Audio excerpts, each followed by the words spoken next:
Thank you very much. Well, what a well-themed set of talks we have, given the news I was listening to as I was heading over to Chester this morning.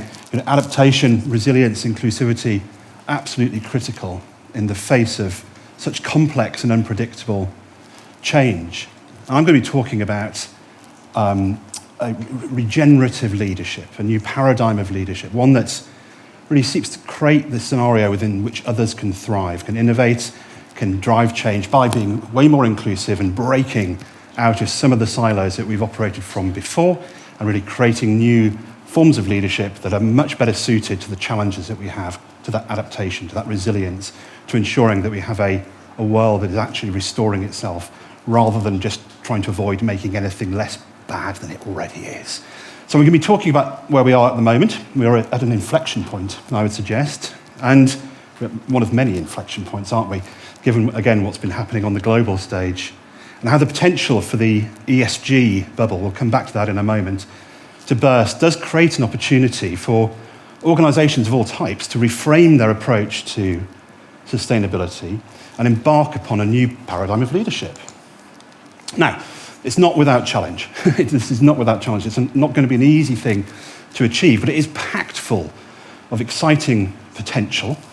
And depending on where we are in the room, whether we're students or whether we're later in career, it really offers the opportunity for purposeful learning and development for people at every stage of those careers or their service.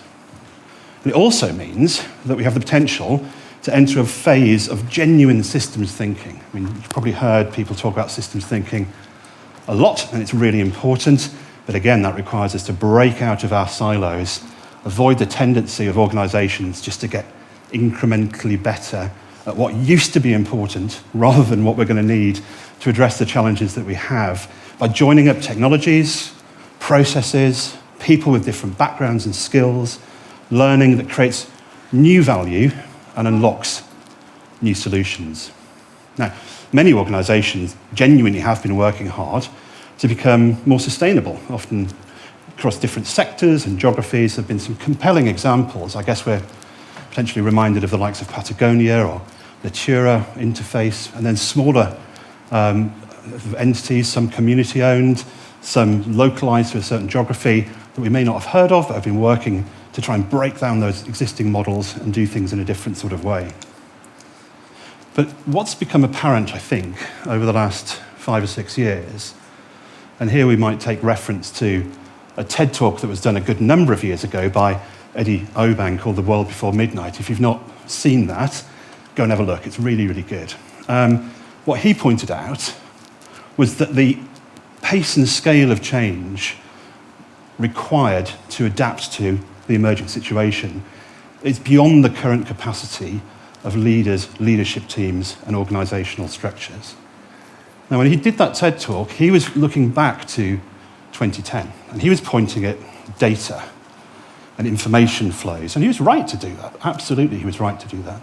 But in the intervening period, of course, what we're witnessing is a scale of change environmentally, socioeconomically, in terms of social discord, in terms of established world orders, that is changing so quickly that what we end up is with something called compound risk, which is really, really hard for traditional leaders and leadership approaches to address. So a compound risk would be where a climate change impact coincides with a period of geopolitical instability, for example. You can think of lots of examples yourself, I'm sure. So let's just have a quick think about the difference between ESG and sustainability. ESG stands for environment, social, and governance, whereas sustainability is a big, broad, ill-defined term.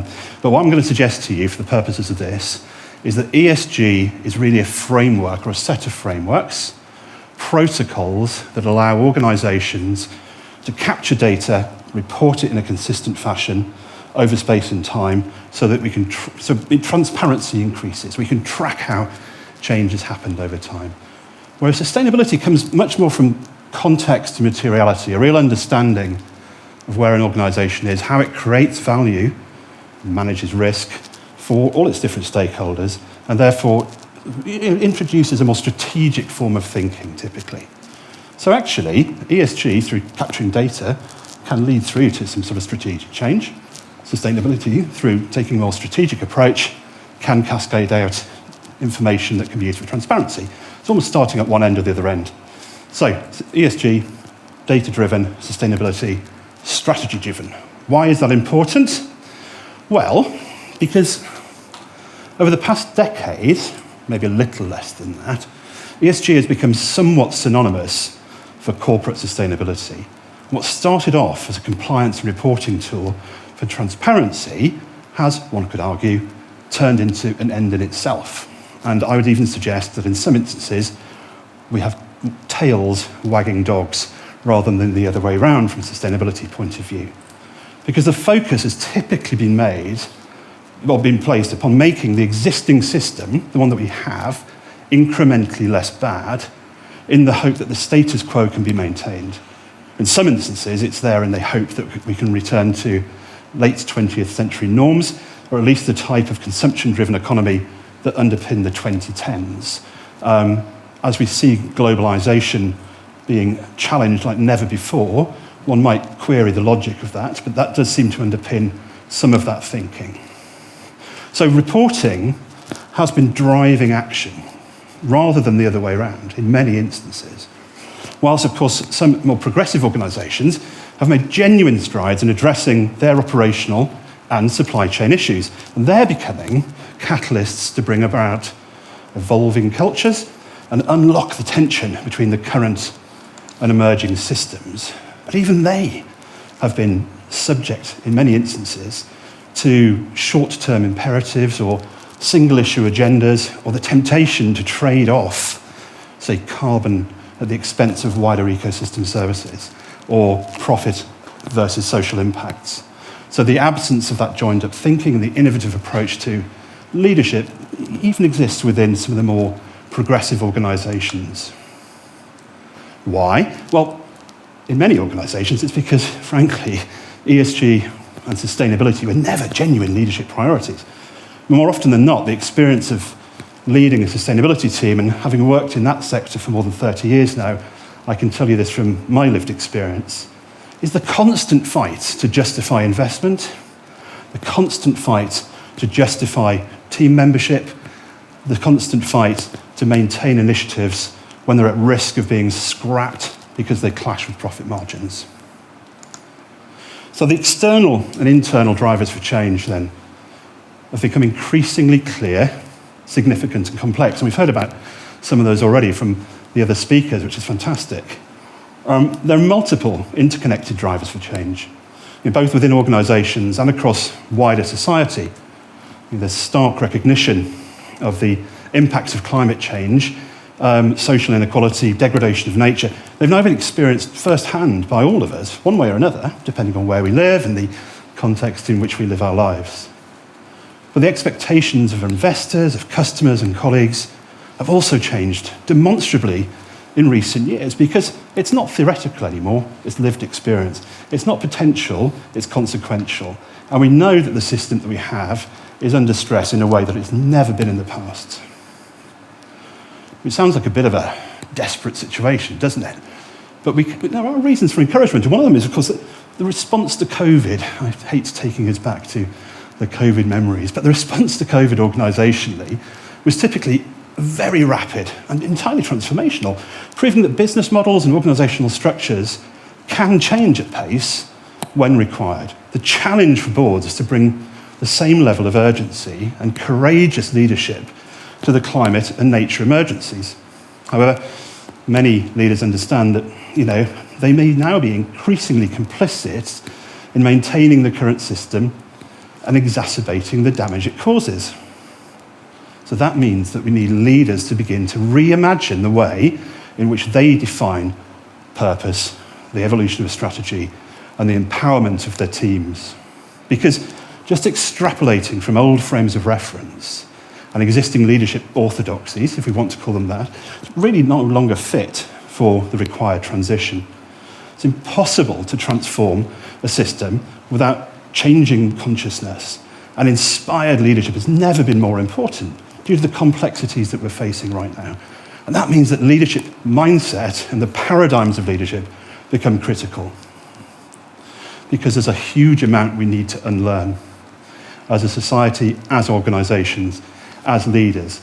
And as I mentioned before, that past experience does not necessarily inform good future judgment. And we've probably got personal experience of that. We've seen it in all manner of different settings. As that pace of change, as the intensity of change and the intensity of disruption externally increases, well then just extrapolating from previous behaviours becomes more and more risky. And different attributes and capabilities are going to be essential to navigate the current challenges and deliver on the necessary transitions for all stakeholders. So what are they? Well, they're very human. They have to be very human. Humility, empathy, inclusion, all critical to unlocking that regenerative mindset and the innovative potential of an organisation through empowerment and a different way, and allowing different ways of thinking. The future is radically open, and it will be shaped by who we consciously choose to be in the present. And the exciting opportunity is for leaders to create a really positive vision for the future and set a course for a timely transition towards towards truly sustainable organisations and regenerative business models to the benefit of climate, the ecosystem, and all other stakeholders. Now, as I said before, some organisations are already leading their sectors in the transition, whereas others do genuinely risk being left behind to compete with the system under increasing levels of severe stress. And that's not where I'd want to be. So whilst embracing change is hard, really fighting us in a situation where the stress levels are increasingly complex, probably even harder. Which means that we need to place that genuine focus on leadership, culture, and strategies for sustainability to enable meaningful change to happen at pace. But leadership is tough. And many leaders and teams, justifiably, will be feeling conflicted. They read the same media that we read. They understand the challenges, but many of them are trapped within the orthodoxies of their business, their sector, and the governance structures that they've got to which they must adhere.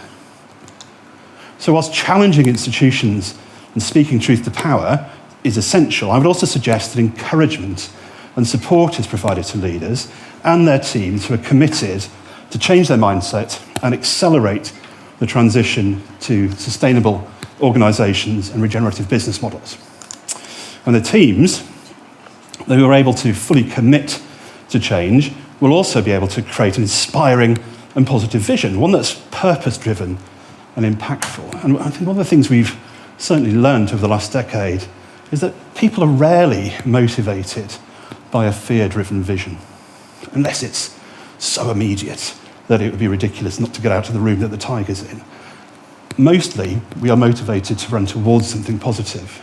And the storytelling around positive visions for the future, much more compelling to actually enable people to be motivated to step out of their current comfort zone or the place that they're used to operating within. Those leaders who will become more conscious and aware of the challenges and opportunities that lie ahead will, of course, be better equipped to deal with them. They'll be able to create greater alignment and engage a much more empowered group of colleagues, including, and this is critical, the future generation of leadership. So allowing the space to open up behind existing leadership teams in order for the future leaders to fill that in a slightly different way. So we're not just duplicating the way that leadership has worked over generations. We're not compounding the mistakes of the past. We're allowing new thinking, new people, new skills, new systems, new integrations to come into the space that's been created by existing leaders.